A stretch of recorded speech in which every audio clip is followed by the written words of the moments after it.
All right, our next speakers are from the Overture Maps Foundation. They're going to tell us about this new big pile of data that everyone has access to, and that it might change our relationship with the world. Dana, nice to Hi. meet you on the internet, and Jacob. Hey, Happy to be here. Ooh, you see the screen? we can see the screen, we can see Okay, you, we can hear both of you. So all I'm Great. going right. to it I over to got a you. super weird Zoom message, but let's start off with Dana.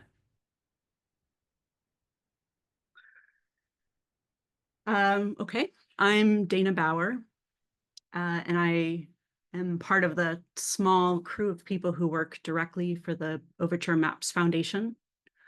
And I'm talking today with my colleague, Jake Wasserman, who's from Meta, but has been a contributor and a core developer to Overture Maps since the very beginning. I think he's got a year on me, or maybe at least 6 months. Jake, if you want to go to the next slide.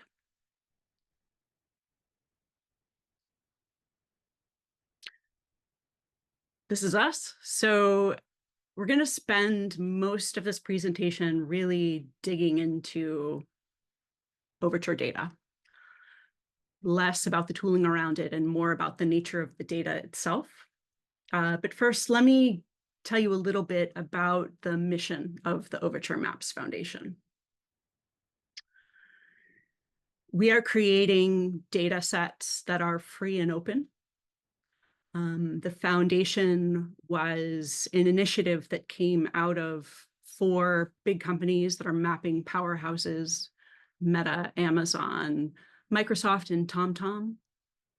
But we have a number of other companies. Esri is a general member, and we have 28 contributing member companies at this point. So most of the folks who are part of the foundation are both building and using these map data products that we're creating, which is really exciting. It's an intense, incredibly collaborative environment, and honestly, the most fun I've ever had at work. Next slide, Jake. So just a quick overview of what we're doing by the numbers here. The project kicked off with a release in October 2023, although I think that there was one a little earlier in July. We're up to 3.7 billion map features. We have 6 data themes, and within those themes, we have 4 feature types, 76 data sources, and we keep adding more. So that number is from our November release. 480 gigabytes of GeoParquet data, and that's parsed into about 455 GeoParquet files. We have 1 schema for all of this, and that was part of the core mission of Overture when it began. And so far, we've done 14 monthly releases. So I mentioned that most of the members of OMF are creating those data sets because they intend to use it internally in their pipelines, in their own products. But we've got a group of users that we affectionately call data enjoyers, who've just been at our data every release, making cool visualizations, doing some QAing, really digging into it, and helping us learn more about what we're creating. It's truly been amazing, the people who are just paying attention for when that release drops and going after it. So hats off to our data enjoyers. That's a sticker we made. You can reach out if you would like one. All right, so let's talk about these 6 data themes. These are, in some cases, umbrella categories. Addresses is just that. That's our newest theme, and that's one that is growing really quickly. Jake will talk more about that. Our base theme is water, land, infrastructure, basically all of the feature layers that you would need to construct a full map. We have buildings, we have divisions data, places, and transportation. So the easiest possible way to check out our data is to go to explore.overturemaps.org. And we're calling this an X-ray tool for examining all of our different data themes and the feature types within them. We've punted on making a lot of cartographic decisions in favor of giving our users access to everything. So they can toggle through, check out coverage, check out the different feature types, and see what we have. There's an option to download data through Explore. We also have a Python command line tool and some other tools for doing that. We will mention a little later. Okay, so let's just take a look at some of our themes here. This is addresses, and I mentioned this is our newest theme. So this is the coverage of our address data so far. This is our base theme, and here I wanted to show you a lot of the different components of base for Charleston. I liked the infrastructure along the coast. A lot of those points are park benches. We've got some rail lines. We have some highways. So that gives you a sense of what's in base parks. This is a snapshot of our buildings data set, looking across the US-Mexico border into San Diego. This gives you a sense of all of the different data sources that might go into one theme. A big part of our work is figuring out how to conflate those data sources and then deliver them to users. We're open to include more sources of data, and that's something that we're making an effort to do going forward. This just shows you our divisions coverage at the region level, states and provinces. Here's our places layer. So places data comes from Meta and Microsoft. The Meta is purple, Microsoft is orange. And here's our transportation data, aggregated to H3 cells. I think I picked Zoom 8 here. So we've got really terrific coverage with transportation. Most of it is OSM data, but we've begun adding data from TomTom, and we're looking into introducing new data sources here. Again, by the numbers, I dropped that slide in there twice. This is a good overview of everything we've accomplished so far. Okay, so how do I get all this amazing data? Before we get to that, I want to back up a little bit and walk you through the paths to our data where it lives on S3 and Azure. So all of this is open and freely available. We've heard from some users that this core path to our data can be a little confusing to understand, so I wanted to just walk you through it. There are two base paths. You can get the data on AWS or Azure. We tag each monthly release with the year, the month, and the day. Occasionally, we'll have to make a patch if there's a data fix. There's an option to specify the theme and the type. So you can be explicit, or you can use the asterisks to just scan across themes and types. And then some readers, you don't have to specify that you're getting all of the Parquet files. We find it's better to be explicit.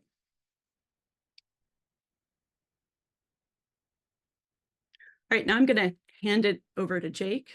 He's going to talk about why we picked GeoParquet.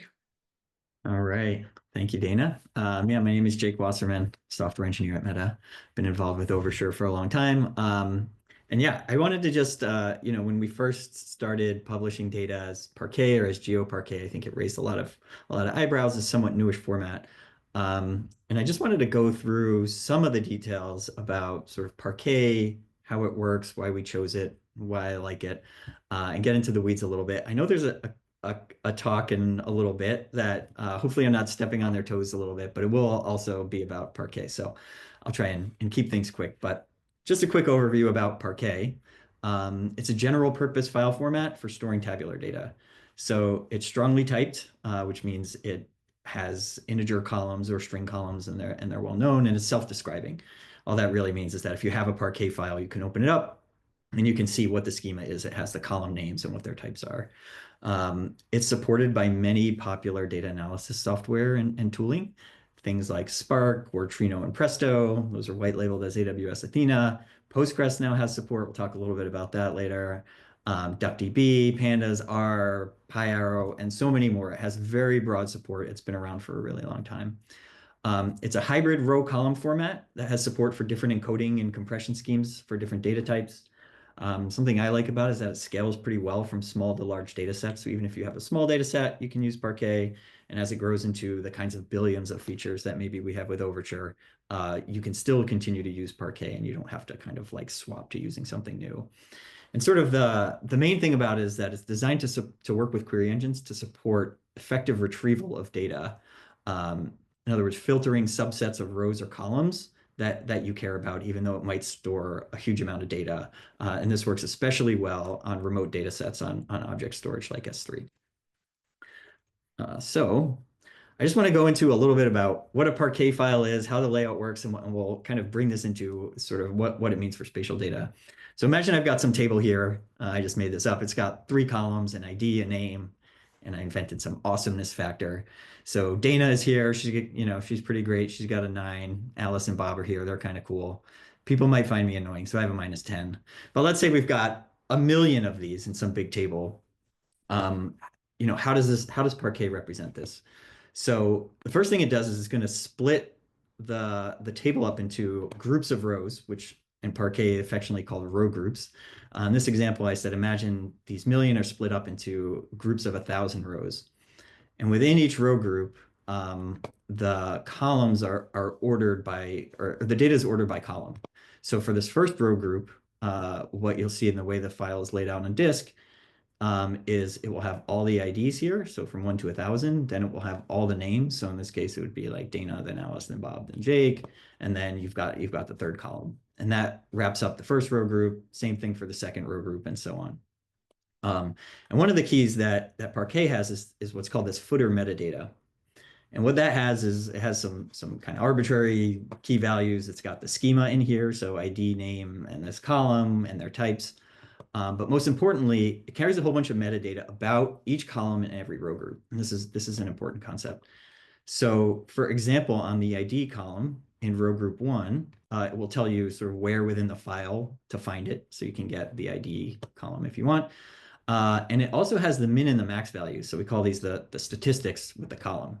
So for this first row group, the min value is 1 and the max value is 1,000.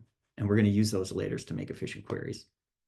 One of the key things about Parquet is that you can use the file to just acquire the metadata, even over the network, without necessarily having to get all of the rest of the file. So the metadata is generally pretty small. It contains the summary, whereas the real meat of the actual table is sort of stored in the rest of the file. So let's just imagine we're querying some Parquet file. Imagine you want to execute this query, select star from table where ID is 50, right? So I have some Parquet-backed file. I want to execute this query. What might a query engine do? What it's going to do is first obtain just the footer metadata, so just the small set of the Parquet file. And then what it'll do is it'll loop over all of the row groups metadata, looking at the data it knows about an ID. So we have this min and max value, right? So I'm looking for where my ID is 50. And if I look in row group 1, the min value is 1 and the max value is 1,000. So I know that ID 50, a row that has ID 50 might actually be in here. But if I look at row group 2, the min value is 1001 and the max value is 2000. So if I'm looking at that, I can say, all right, well, I need 50. I know row group 2 is not really going to contain that. So I can just skip the entire part of the file. And I can do that with all these row groups, right? So splitting it up this way, having these statistics allows me to figure out what row groups I care about, what ones I don't. And the ones that I care about, I'll then go and sort of grab the larger part of the actual table data. Using this min-max statistics this way, it's sometimes called predicate pushdown, or sometimes just row group filtering. It significantly or dramatically can reduce the amount of data that you have to process and download. So when these things are stored on say, S3, I don't have to get all these row groups. I can just get the ones I care about. Pretty much all Parquet readers have this capability, so it's super important. And in this application, if I know people are really going to query for IDs, one thing I can do is I can optimize those kinds of queries by sorting the file by ID, right? So that way I know I'm really only going to get just a couple of row groups, or even just one in this case, that might have it. It's going to play a role a little bit later. So what is it? Why am I telling you about sort of selecting by ID? This is a PostGIS conference. So let's think about how we might store spatial data in Parquet, and that's something we call GeoParquet. So we don't actually have to do anything fancy, but we're going to pull a couple tricks. The first is to store geometries. I'm just going to have a binary column that's just a regular Parquet file known for storing binary data. And let's say I'm going to stick a WKB in there with my geometry. But I'm going to pull another trick, which is I'm going to add 4 columns to my table. And those columns are going to be the corners of the bounding box for every geometry. So I now have 4 new columns. I've kind of tried to show it here. There's an Xmin, Xmax, Ymin, and Ymax column. They get included in the Parquet file just like any other ordinary column. And also in the metadata, we also get their min and max value, just like we do for any column. And the kind of trick of this, which is probably not so much a trick to people who are on this call, is that the row group using those min and max, the actual the total bounding box of the geometries in the row group can represent or are represented in these statistics. Okay, so what I have is I have these groups of rows in these row groups, and I can build them up and to find their total bounding box.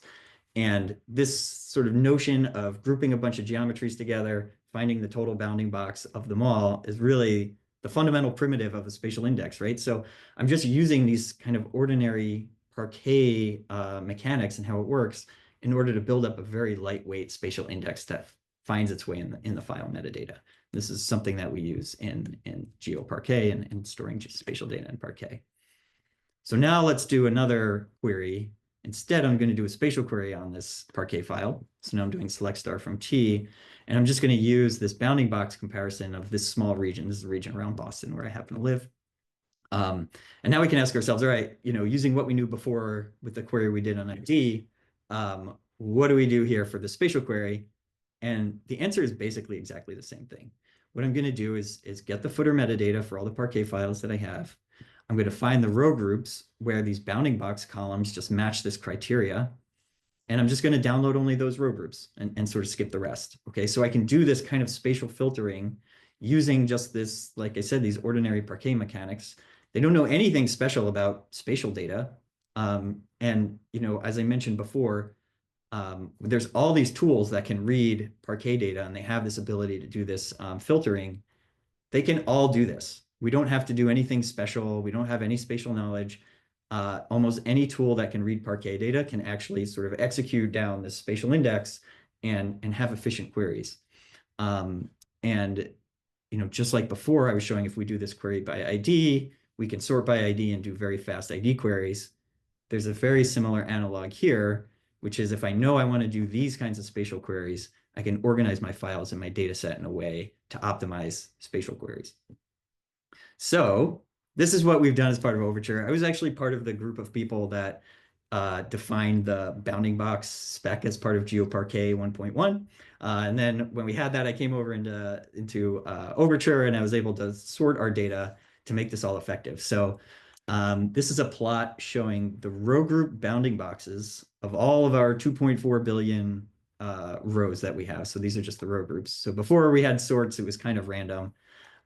We then did a geohash sort to have something that looks a lot cleaner. And you can imagine here, if I'm just querying a small bounding box, here I'm going to get tons and tons of row groups. I have to download tons of data. It's quite expensive. Here, if I have a small bounding box, it's actually, I'm grabbing a lot less data. And this is the key part of all of this. So just to show an example, if I have a small bounding box in Boston, if I use the data on the right, using all of these techniques I just showed you, it pretty much just has to download about 90 megabytes out of a 240 gigabyte data set. And again, these are just files sitting on S3 using the standard S3 API. We're not doing it. There's no extra server or like spatial processing going on. And I always tell people this is kind of like what I love about this is that we've got this file format that sort of defines how to do all of this. There's query engines that support it, and they understand how to do this kind of row group filtering or the predicate pushdown. And then when you have a data set that optimizes and is sorted and organized in this way, you can get really good performance. And so I just wanted to show one example of this in the wild. Something that I found really nice. I was reading Paul's blog post here about where he was using PostGIS to import Overture data. And he shows this query. This is sort of how he was selecting some data in some area that he was interested in. You can see this query is basically the same thing that I just had on the previous slide. And I read this sentence, and yeah, it brought a nice smile to to my face. It says, despite addressing a data collection with 300 million records, the query returns just 20,000 rows in a few seconds. And I spent sort of a fair amount of time to have these kinds of experiences for our users, and this was really nice to see, and something that I found nice that was notable enough for Paul to put in that blog post. Yeah, there's more just examples here of how you can sort of query and get into the schema and the metadata and really get into the weeds. I find it actually pretty fun and interesting. Yeah, Dana, do you want to take over and talk to this slide? Take it from here. Sure. So we have some examples from the Overture ecosystem of people working with our data in PostGIS. Paul created that post about feeding our data into a routing engine. We have folks who are tiling our data in PostGIS. If you go to the next slide. I started exploring this ecosystem of tools that very nicely allow people to ingest Parquet files in PostGIS. And this isn't something we're going to talk about right now. There are some other talks later in the conference today. There's one on the tooling that's in Crunchy Bridge, and that was in the routing post that Jake showed. There's also the tried and true way that many of you are familiar with, ogre to ogre. And if you go to the next slide. So this is just a very simple first couple of steps in a workflow. Jake and some other core developers at Overture developed a Python client that allows you to download just the data you want given a B-box and specifying the feature type that you're interested in. So that infrastructure map that I showed you of Charleston at the beginning of the talk, that's the command that I used to pull that data in just a few seconds. The next step might be transforming that data into SQL, and then from there you might go and load it into a database. If you go to the next slide. We wanted to share a bunch of resources with you all if you wanted to get started with Overture Maps. There are lots of examples on our docs site. There's the link to the Explore site. Many of our repositories are open, so you can go and file issues or start a discussion. And if you go to the next slide, here's some ways that you can directly engage with us. We'd love to talk with you and hear from you. So the 30-day map challenge this month has tagged Overture on November 29th, which is exciting to us. So we encourage you to create a map or data visualization, tag us Overture Maps. We'd love to see what you make. We have a few minutes for questions.